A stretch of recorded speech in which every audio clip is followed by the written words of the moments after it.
एक वर्ष में पलायन को रोक दिया जाएगा। कैसे रुकेगा आप समझ लीजिए।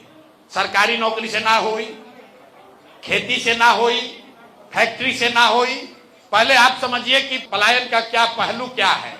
बिहार से सिर्फ लोगों का पलायन नहीं है, यहाँ से पूंजी का पलायन सबसे बड़ा पलायन है, बुद्धि का पलायन उसके बाद का पलायन है, और उसके बाद है श्रम का पलायन, लोगों का पलायन।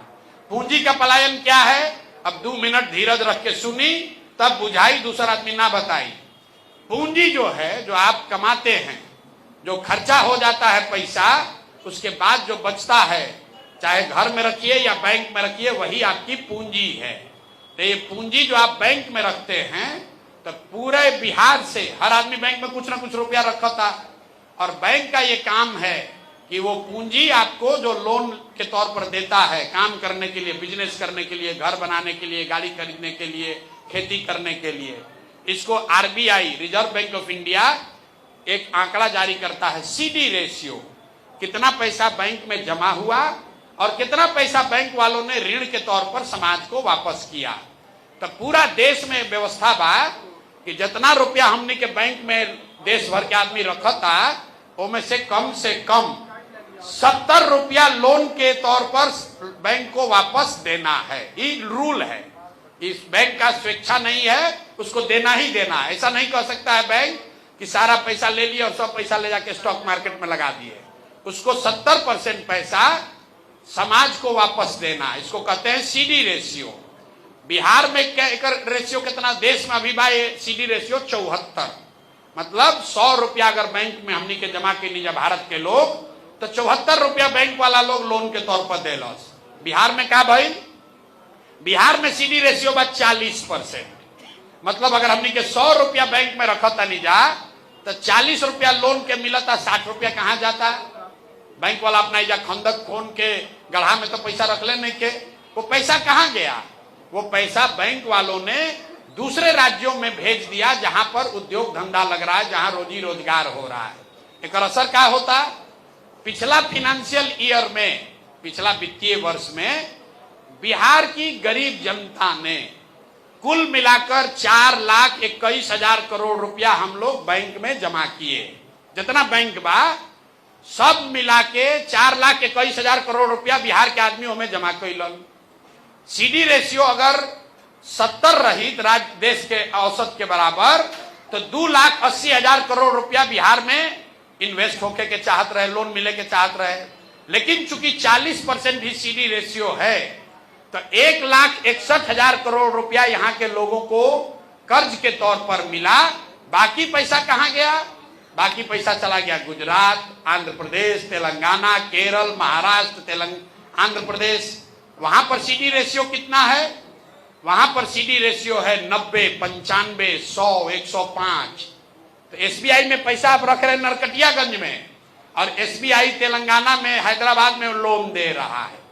तो 1990 में जब लालू जी बनलन मुख्यमंत्री, 1990 से लेकर पिछले साल तक बैंकों ने 26 लाख करोड़ रुपया, ध्यान दी, 26,35,000 करोड़ रुपया बिहार का पैसा, आपका हमारा बजट का पैसा बैंक वालों ने बिहार से भेज दिया दूसरे राज्य में।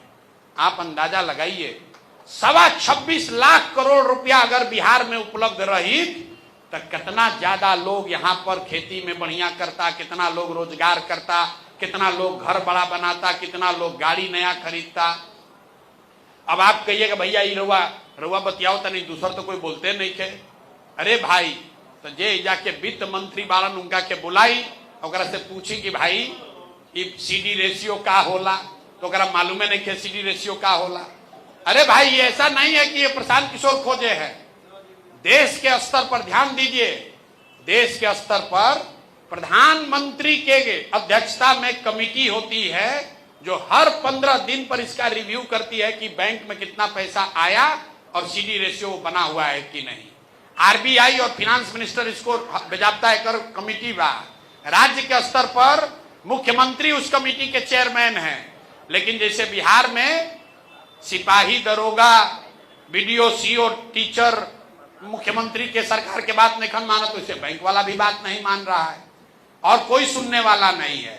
तो जन सुराज ये कह रहा है कि सबसे पहले 6 महीना के अंदर सीडी रेशियो को यहां सुधारा जाएगा, राष्ट्रीय औसत के बराबर किया जाएगा, जिससे हर साल कम से कम अलग से 2 लाख करोड़ रुपया बिहार के लोगों को रोजी रोजगार के लिए उपलब्ध हो जाएगा।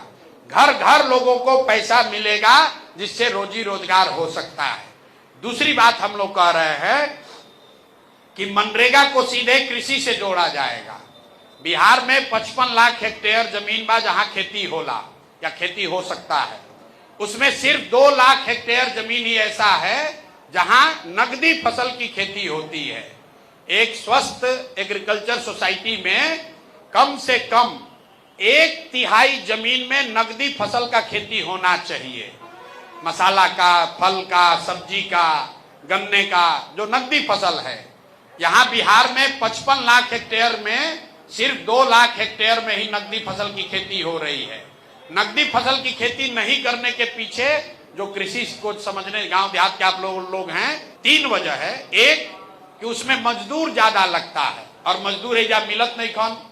दूसरा उसमें पूंजी ज्यादा लगती है, तो पूंजी आपको बताए पूंजी आपको लोन मिलता नहीं है। और तीसरा मार्केट नहीं है।